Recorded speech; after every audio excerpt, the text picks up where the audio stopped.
सुना होगा आपने हाँ जी, कभी। हाँ जी, हाँ जी। बप्पा रावल ने सर इस मंदिर का निर्माण कराया था 7वीं-8वीं शताब्दी। पहले क्या भगवान विष्णु भगवान का एक वाराह का अवतार का मूर्ति था, लेकिन क्या होता है 1303 में अलाउद्दीन खिलजी यहाँ आता है, सारे मंदिरों को मूर्ति को तोड़ देता है। तो हिंदू संस्कृति में क्या होता है, खंडित मूर्ति की यहाँ कभी पूजा नहीं होती है।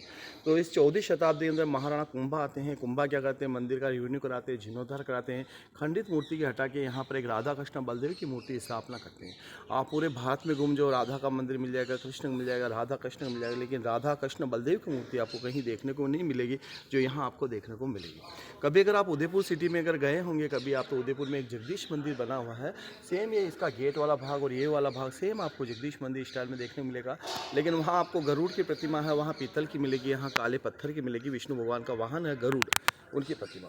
और ये बीच वाला भाग कभी अगर आप सोमनाथ गए होंगे तो सोमनाथ के अंदर कभी आपने गए होंगे तो ये बीच वाला भाग सोमनाथ स्टाइल में इसको बना रखा है।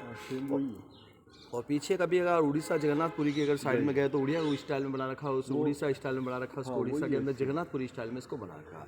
इससे मंदिर को बोला जाता है कुंभ स्वामी जी का मंदिर, कुंभा के द्वारा निर्मित है कुंभ स्वामी जी का मंदिर।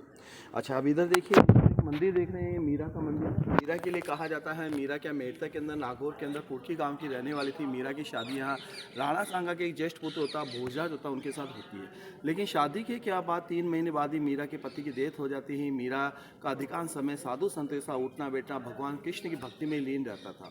मीरा का एक देवर होता है विक्रमादित्य, उसको अच्छा नहीं लगता है। विक्रमादित्य उनको बार बार बोलता है, आप चित्तौड़ की महारानी हो, आप चित्तौड़ के अंदर आप साधु संतों के साथ उठा बैठा मत करो, क्योंकि हमारे कुल की मर्यादा खत्म होती है। कि उनके साथ उठना बैठना डांस करना भक्तिभाव करना उसमें अच्छा नहीं लगता है। मीरा हमेशा श्री कृष्ण की विक्रमादित्य, राजा विक्रमादित्य नहीं, वो उनका देवर था, विक्रमादित्य नाम था, देवर था, उनका नाम भी विक्रमादित्य। लेकिन विक्रमादित्य की बात को अनसुना कर देते हैं। मीरा को मारने के लिए वो एक जहर का प्याला भेजता, बोलता है श्री कृष्ण का प्रसाद आप इसे पी लो। मीरा श्री कृष्ण का नाम लेके वो जहर पी जाती है, जहर के अमृत बन जाता है। थोड़े दिनों बाद मीरा को मारने के लिए फूलों की टोकरी में एक सांप भेजता, सांप जो है फूलों का हार बन जाता है।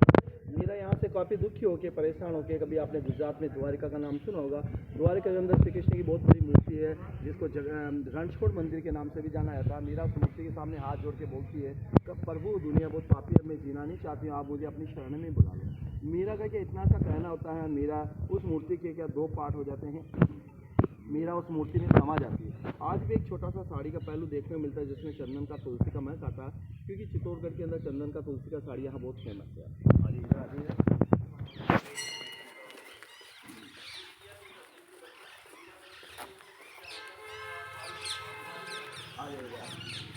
ये देखिए, ये जो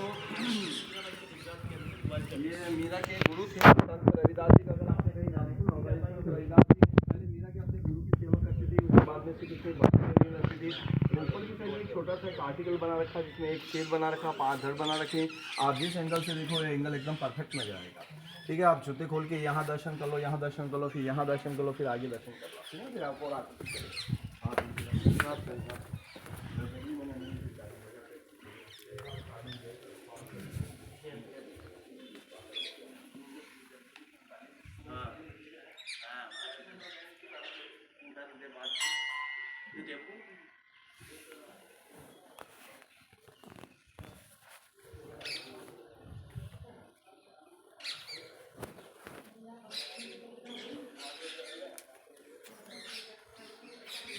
एक छोटी